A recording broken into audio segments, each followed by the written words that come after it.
Salut à tous, ici Adrien. Aujourd'hui on est le samedi 30 janvier 2021 et dans cette vidéo on va se faire une petite vidéo complémentaire sur le sujet plus il y a de RAM, plus ça consomme. Ouais, alors dans la première vidéo publiée il y a 4 jours, qu'est-ce qu'on a vu? On a fait un protocole de test avec 4 machines virtuelles. Windows 10, Fedora 33, Mint 20.1 et Calculate Linux 20.6 qu'on a équipé de 4 puis de 8 Go et on a vérifié la consommation du système à vide sur ces 4 systèmes avec ces 2 configurations. L'idée était de répondre à la question est-ce que plus il y a de RAM sur une machine, plus le système vient en grignoter en faisant les mêmes choses? On a vu au final que la réponse était non. Cette vidéo, elle a été vue, elle a été aimée, elle a été commentée, elle a été critiquée. Dans les critiques, il y a des trucs qui ne sont pas justifiés ou qui sont hors sujet. J'ai reçu des critiques du style « Waouh, Fedora, c'est un ogre côté mémoire, puisqu'il consomme autant que Windows 10 ». Ce n'est pas le but de la vidéo, le but était de voir avec des systèmes différents si oui ou non il y avait un impact avec la quantité de mémoire. Ça, c'est la première chose. Deuxième chose, oui, sur tes Linux, tu aurais pu prendre le même environnement de bureau pour comparer. Non, encore une fois de plus, l'intérêt du test était de tester avec des configurations différentes. Donc là, on voit qu'un XFCE ne consomme pas plus de mémoire, un Cinnamon non plus, et un GNOME non plus. Dans les critiques que j'ai eues, pas mal de choses. Oui, tu aurais dû tester avec plusieurs architectures processeurs. Bon, qu'on soit en AMD 64, qu'on soit en PowerPC, qu'on soit en ARM 64, peu importe, le test se faisait sur la RAM. Donc, là, pourquoi je vous fais un test complémentaire? Parce que dans les critiques, il y a des choses qui ont retenu mon attention. La première, c'est, dis donc, tu as utilisé des machines virtuelles, c'est de la triche, avec des machines réelles, c'est pas pareil. Alors, je suis un pro machine virtuelle, puisque au travail, d'ailleurs, tous les serveurs informatiques sont toutes des machines virtuelles. Je me suis dit, peut-être que effectivement l'hyperviseur, donc l'outil qui permet de lancer les machines virtuelles, alloue peut-être pas vraiment la mémoire que je mets avec le curseur, et il y a des mécanismes derrière qui... Bon. Mais finalement, le système à l'intérieur, il voit qu'il a ses 4 ou ses 8 Go. Mais l'idée de se poser la question m'intrigue quand même. Et la deuxième critique qui m'a été faite, est très intéressante d'ailleurs, c'est que j'ai testé qu'avec le système à vide et pas avec des applications. Donc, ici, on va refaire le test avec le système Fedora Workstation 33. Je vous ai dit qu'on allait faire ça pas en machine virtuelle, donc effectivement, on fait ça en machine réelle. Je vous ai récupéré ce HP Pavillon que vous voyez en bas à droite de l'écran. Donc, ce HP Pavillon, il est ici. Et donc, on va tester en machine réelle. Donc, je vais vous tourner ça, comme ça vous allez voir l'intérieur de la machine.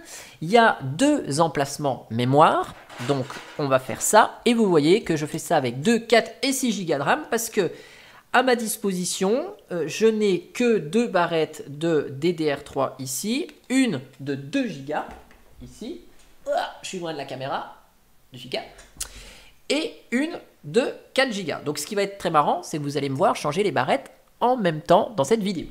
Hop. 4 Go. Voilà. Donc, ne me critiquez pas sur le fait que, oui, tu mets dans tes 2 slots une fois 2, une fois 4, et puis après 2 plus 4, c'est pas optimisé. L'idée, c'est pas de voir l'optimisation et les performances, mais c'est de voir la consommation en fonction de la mémoire qu'on a dans la machine. Et en plus, mes 2 barrettes, je vais faire quelque chose qui n'est pas très bien du tout, puisque j'en ai une, c'est une 12800U et l'autre, c'est une 10600U. Donc comme ça, quand on mettra les 2 en même temps, on n'aura pas la même fréquence, mais c'est pas grave. L'idée, c'est de voir avec la quantité de mémoire. On va tester la consommation à vide du système, la consommation avec juste LibreOffice lancé, et la consommation avec LibreOffice plus Firefox que je vais lancer. Et on va regarder 2 valeurs, on va utiliser la commande free sous Linux, et on va regarder la mémoire used, utilisée, et on va regarder juste par curiosité ce qu'on a dans le cache, les buffers. Ce qui m'intéresse, c'est vraiment la mémoire used, parce que la mémoire utilisée, c'est vraiment ce que le système utilise. Tout ce qui est en buffer, cache, ça va être libérable à tout moment. Donc le système l'utilise, plus il a de mémoire, je pense, je n'ai pas vérifié, plus il a de mémoire à dispo, plus il va en mettre dans son cache, à condition d'ouvrir et de fermer plein d'applications. Ça, c'est la première chose. Mais cette mémoire, elle est libérable à tout moment. Donc, elle n'est pas à compter dans mémoire consommée, mais elle est là pour des performances. Donc, ce qu'on va tester, je vais mettre dans un premier temps la barrette de 2 Go. Et puis, je vais vous lancer la machine, donc avec, bien sûr, la carte d'acquisition. Donc, j'équipe le système de 2 Go de RAM. Vous allez me voir changer une barrette en live, c'est magnifique. Donc, ici, je vais mettre 2 Go. Donc, bien sûr, hein, hop là, je vous fais ça. PC debout, c'est pas vraiment idéal, mais c'est pas grave. Ça c'est bien, vous voyez le ventilateur se déclencher. Donc vous voyez qu'il y a un bazar de fil derrière, parce que cette machine HP, équipée donc d'un Fedora 33 avec noyau 5.10.10, c'est une Fedora que j'ai installée en net install. Cette Fedora, j'ai désactivé PackageKit, de manière à ce que l'outil de mise à jour automatique ne vienne pas perturber les tests. Cette machine, elle a qu'une carte intégrée, chipset graphique intégré, qui sort en DVI. Donc pour brancher du DVI sur la carte d'acquisition en HDMI, c'est pas très pratique. Donc j'ai un adaptateur DVI VGA, puis un adaptateur VGA HDMI pour arriver dans la carte d'acquisition. Mais bon, ça marche. L'idée, c'est vraiment que vous voyez ce qui s'affiche à l'écran. J'ai une résolution toute pourrie, 1024 par 768, mais c'est pas grave, c'est plus gros, comme ça vous voyez tout. Donc, cette machine, elle est démarrée. Je vais faire les tests toujours de la même manière. Je lance le terminal, je fais plus une fois, je mets ça en plein écran et je vous lance la commande watch free-m. Ok. Donc là, on va prendre en compte ici les valeurs used, système utilisé, et la valeur buffer cache. Ici, comme ça peut être sympa de se dire, il y avait ça en cache à un moment donné. Donc, ici, vous voyez, 2 Go de RAM, il y a 200 mégas qui sont pris par le chipset vidéo, donc on n'a que ça à notre disposition. Notre Fedora 33 Workstation GNOME consomme 384 MO de RAM. Alors oui, ça bouge un peu, je prends le chiffre que je vois, donc c'est pour ça que entre les différentes quantités de mémoire, s'il y a 2 ou 3 mégas ou une dizaine de mégas qui bougent, on ne va pas en tenir vraiment compte parce que bon, ça fluctue un petit peu avec ce que le système fait derrière. Donc là, je vais retenir 384, c'est ce que j'ai écrit tout à l'heure, en used, et en cache, j'ai 478 MO de RAM. Ok. Maintenant, je vais lancer LibreOffice. Donc je vais toujours lancer LibreOffice Writer pour rester équitable dans le test. Donc LibreOffice Writer se lance et je reviens sur le menu Activité et je clique sur la console.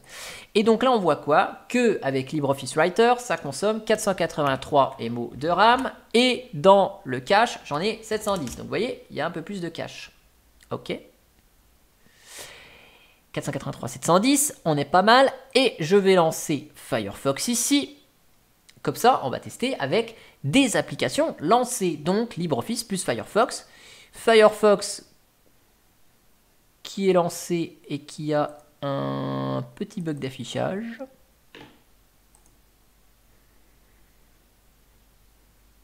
C'est pas cool, mais c'est pas grave, on va laisser comme ça. Et ici, donc, on utilise 748 MO de RAM et dans le cache, on en a 937. Yes, 937. Tac. Et donc, ici, qu'est-ce qu'on va faire maintenant? On va tout arrêter proprement. Hop. Alors là, mon LibreOffice, je vais le fermer. Alors mon Firefox, il fait vraiment quelque chose de bizarre. C'est pas très grave. L'idée, c'est surtout que Firefox soit lancé avec le site. Attendez, je vais juste essayer de relancer. Alors, je sais pas, il y a eu un petit bug d'affichage, pas très grave. Mais j'éteins pas Firefox et je le relance pas pour fausser le test. C'est bien Firefox lancé. Et donc, on voit quoi? On voit que le système s'arrête. Ok. Pouf, vous voyez le ventilateur s'arrêter. Et donc, on voit que ça consomme ainsi. Donc, 384 à vide. 483 avec LibreOffice et 748 avec les deux. Donc maintenant, qu'est-ce qu'on va faire? On va enlever la barrette de 2 et on met la barrette de 4. En live. Yes. Regardez. Hop là. Hop là. C'est beau. Oh, je vais tomber la rame. Hop. Et je mets la 4 ici. Hop, c'est parti. Et je rallume la machine. Yes. C'est beau, hein? C'est plus compliqué que de bouger un curseur dans une machine virtuelle. Mais on va, comme ça, vérifier si oui ou non les chiffres sont différents par rapport à une machine virtuelle. Donc, on a notre Fedora qui redémarre. Bien sûr, cette machine, elle est pas non plus trop vieille. Elle est équipée de Windows 8, donc il y a de l'UEFI. Donc, vous voyez le magnifique logo HP qui s'affiche. Donc, en plus, vous avez bien la visu du logo HP. Donc, il n'y a pas de triche dans mon test. Hein, c'est bien la machine physique que vous voyez en vidéo. Donc, parce que des fois que je sois critiqué sur le fait que j'ai fait un montage avec une machine virtuelle, bon. Vous savez, il y a des commentaires qui passent que vous ne voyez pas, mais qui sont vraiment désolants. Alors, on lance le terminal, on fait le même test ici, un coup de CTRL+, je mets ça, et je fais la commande watch free-m. OK. Donc là, cette fois-ci, on voit qu'on a 3810, donc toujours 4 Go moins 200 mégas pour le chipset, ici. Et donc, je vais attendre que le logo du disque arrête de clignoter, ok.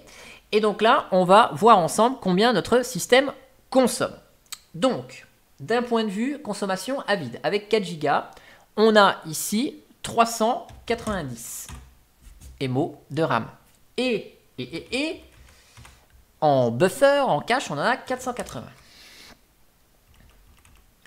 Alors, le temps que je vous expliquais tout à l'heure, le système s'était lancé et s'était stabilisé. Donc là, je vais prendre juste une valeur avant de lancer mon LibreOffice à 387. Voilà. 386, vous voyez, ça baisse un petit peu. Le temps que le système gère sa mémoire. Donc, 386 ici, je note. Allez, je lance LibreOffice. Je lance LibreOffice. Merde, j'ai lancé LibreOffice Calc. Je fais une bêtise. Donc, je n'ai pas lancé le même outil. Donc, je vais recommencer mon test ici parce que je me suis gaufré. Donc, je vous accélère la vidéo et je vous reprends une fois que j'ai relancé mon système. Il faut vraiment que le test soit équitable.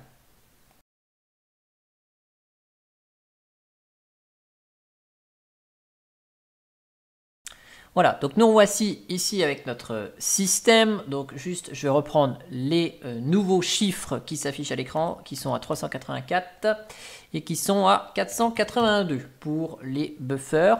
Et donc cette fois-ci, on va lancer le bon LibreOffice. Alors, le systemd m'a fait un petit caca nerveux. À l'arrêt, je me disais que c'était bien long. Donc on reprend notre test ici.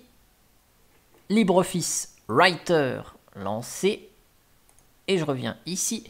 Et donc, on est à 484 MO consommés. Et en buffer, on est à 714. OK. Et maintenant, on va lancer notre Firefox.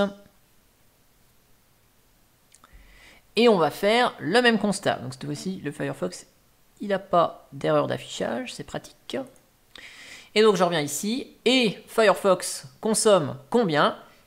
Enfin, le système plus LibreOffice plus Firefox, on est à 725. Et d'un point de vue buffer cache, on est à 952. OK. Donc, on va faire le même test, cette fois-ci avec 6 Go de RAM. Donc, j'éteins la machine. Et là, systemd me fait pas le caca nerveux.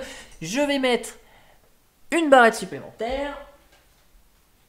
Donc, hop, tac, tac. Je rallume la machine. Et on va vérifier tout cela ensemble avec donc le troisième test qui est avec 6 Go de RAM sur la machine. Donc c'est parti mon kiki. Tout ça, ça redémarre. On va attendre quelques petits instants que le système soit bien démarré et stabilisé. Donc je ne sais pas si je l'ai dit au début de la vidéo, mais j'ai bien retiré le service Package Kit qui fait les mises à jour automatiques du système pour éviter de perturber le test. Voilà.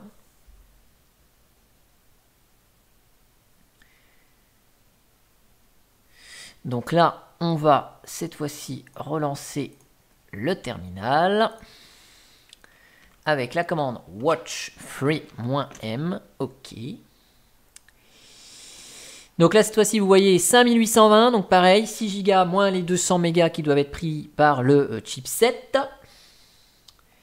Et donc là, on va attendre que tout ça se stabilise quelques secondes et on va mesurer les valeurs de la mémoire utilisée et de la mémoire en cache, en buffer, à vide, avec LibreOffice et avec LibreOffice plus Firefox. Donc le disque clignote encore un petit peu, je vais attendre que tout ça se stabilise, histoire d'être sûr que mon système est bien démarré. Et on va lancer les mêmes tests. Donc vous voyez, le protocole de test est toujours le même.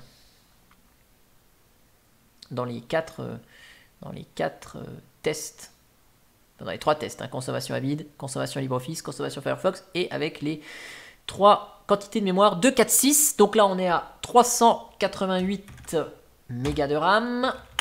En buffer, on est à 482. OK.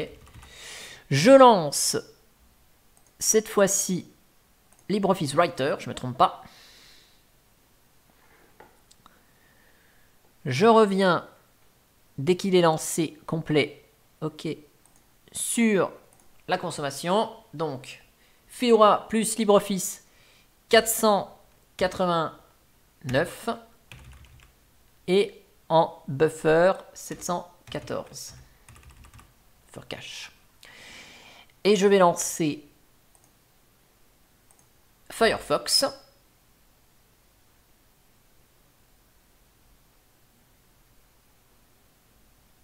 Ici, OK. Et donc je reviens sur ma consommation. Et donc avec Firefox, on est à 743. Ah non, attendez, on va attendre un peu que ça se stabilise tout ça. Pourtant, il n'y a pas de JavaScript foireux ou de publicité sur linuxtricks.fr. C'est pour ça que j'ai bien pris un site où je sais qu'il n'y a pas de JavaScript ou de choses consommateurs qui vont venir perturber le contenu de la page. Donc 726 MO de RAM et en cache, on en a 945. OK, 945. Donc, je vous enlève maintenant l'écran ici. Donc on va tout fermer. OK. Et il est venu le temps du bilan. Donc bien sûr, je suis sûr qu'il y a des gens qui n'ont pas regardé le protocole de test et qui ont zappé juste à la fin. Ouais, je te reconnais, toi, qui viens de le faire, là.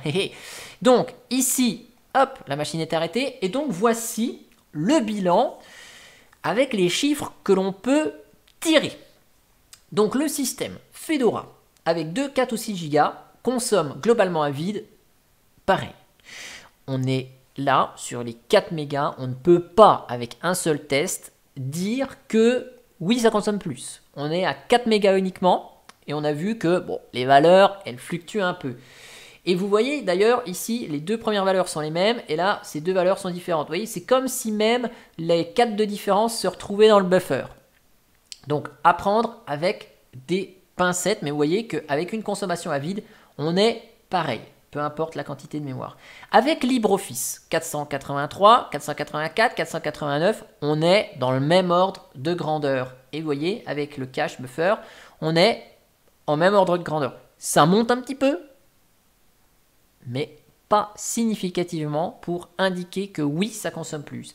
Et là, pareil, avec LibreOffice plus Firefox, vous voyez, même là, entre 2 et 4 et 8, et 6, pardon, ça dégringole. Et là, on est dans le même ordre de grandeur. Donc, on n'a pas une différence flagrante. Et là, on a un système à vide, un système avec juste LibreOffice et LibreOffice plus Firefox. Donc, les tests sont pas mal. Je ne peux pas vous faire un test avec style un rendu d'une vidéo parce que ça fluctue trop. Un rendu de vidéo, c'est pas quelque chose qui va être linéaire, qui peut être répétable dans les mêmes conditions. Là, on a les chiffres. Maintenant, vous pouvez en tirer les conclusions que vous souhaitez. Si vous voulez faire un test encore plus élaboré que le mien, eh ben vous pouvez même le faire, le mettre en ligne sur YouTube et me mettre dans le commentaire de votre vidéo le lien vers votre test, ou si vous avez fait un article sur blog, ou bref, peu importe, vous avez fait un papier que vous avez posté sur Pastebin avec vos tests, bon, peu importe. Je, bien sûr, validerai le commentaire avec vos tests si vous voulez pousser plus loin. Mais voilà le test réalisé sur ce HP Pavillon qui a un dual-core, core de duo, je ne sais pas ce que c'est comme processeur. Bref, c'est un Intel. Mais ce n'est pas le but du test, mais c'est bien ici avec les deux 4 et 6 Go de RAM. On voit à quoi ressemble ce test. J'espère qu'il vous a plu, qu'il a été important pour moi de vous le faire, hein, parce que au moins on voit qu'on est un peu plus dans les détails, qu'on est certes avec le même système mais avec du matériel réel et que finalement ça ne change pas. Donc les tests en machine virtuelle valent vraiment la même chose que les tests en machine réelle. En tout cas, j'espère que ça vous a plu et moi je vous dis à bientôt pour une prochaine vidéo. Allez, ciao ciao.